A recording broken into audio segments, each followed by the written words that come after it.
आप सभी ने ग्रैनी हॉरर गेम के बारे में तो सुना ही होगा। आजकल इस गेम का क्रेज बहुत सारे लोगों में काफी ज्यादा बढ़ गया है। उनमें से एक है रहीम, जिसने हमें इस वीडियो की स्टोरी भेजी है। 14 साल का रहीम दिन भर ग्रैनी गेम खेलता रहता था और किसी की कोई बात नहीं सुनता था। उसके पेरेंट्स उससे बहुत परेशान हो चुके थे क्योंकि वो अब पढ़ाई में ध्यान नहीं देता था। रहीम की एडिक्शन दिन ब दिन बढ़ती जा रही थी। एक रात जब रहीम ग्रैनी गेम खेल रहा था, तभी अचानक ही उसका फोन बंद हो गया। उसने अपना फोन वापस ऑन करने की कोशिश की, पर कुछ नहीं हुआ। रहीम को लगा कि शायद उसके फोन की बैटरी खत्म हो गई है, तो वो अपनी अलमारी से चार्जर निकालने के लिए उठा। तभी उसे लगा कि जैसे उसके कमरे की तरफ कोई आ रहा है। उसने दरवाजा खोलकर देखा तो वहां दूर दूर तक कोई नहीं था। रहीम ने अपना चार्जर निकाला और फोन को चार्जिंग पर लगा दिया। उसने फिर अपना फोन ऑन करने की कोशिश की, पर उसका फोन फिर भी ऑन नहीं हुआ। वो फोन ठीक ही कर रहा था कि तभी उसके कमरे का दरवाजा झटके से खुला और फिर धीरे से अपने आप बंद हो गया। रहीम थोड़ा घबराहट में दरवाजे की तरफ देख रहा था कि तभी दरवाजे के पास लगे हुए शीशे में उसे एक साया दिखा।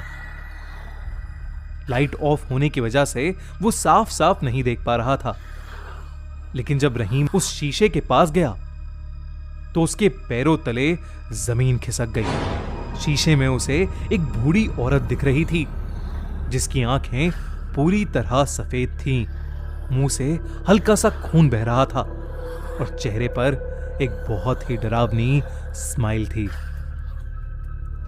रहीम तो जैसे तैसे वहां जम सा गया। वो एक टक लगाए उसी औरत को देखे जा रहा था और तभी उसे लगा कि जैसे वो औरत उस शीशे से बाहर आने की कोशिश कर रही है।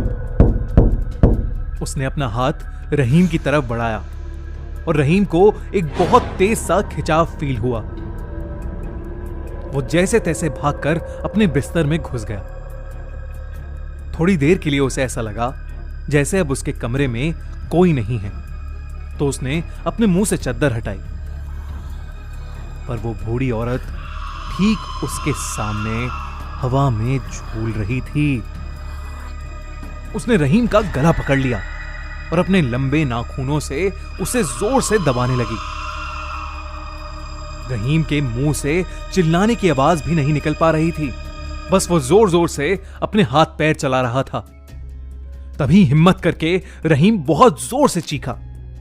उस आवाज को सुनकर रहीम के पेरेंट्स भागते हुए उसके कमरे में आए और उन्होंने देखा कि वो सोते हुए चिल्ला रहा है। उसकी मॉम ने उसे नींद से जगाया और उसे बताया कि वो सपना देख रहा था, लेकिन उसकी मॉम बात करते हुए रुक गईं जब उन्होंने देखा कि रहीम के गले पर असली के नाखूनों के निशान थे। उस दिन के बाद से रहीम ने हॉरर गेम्स खेलना छोड़ दिया। आपको क्या लगता है, क्या रहीम सच में कोई सपना देख रहा था? लेकिन फिर वो निशान जो उसके गले पर थे, वो कहां से आए?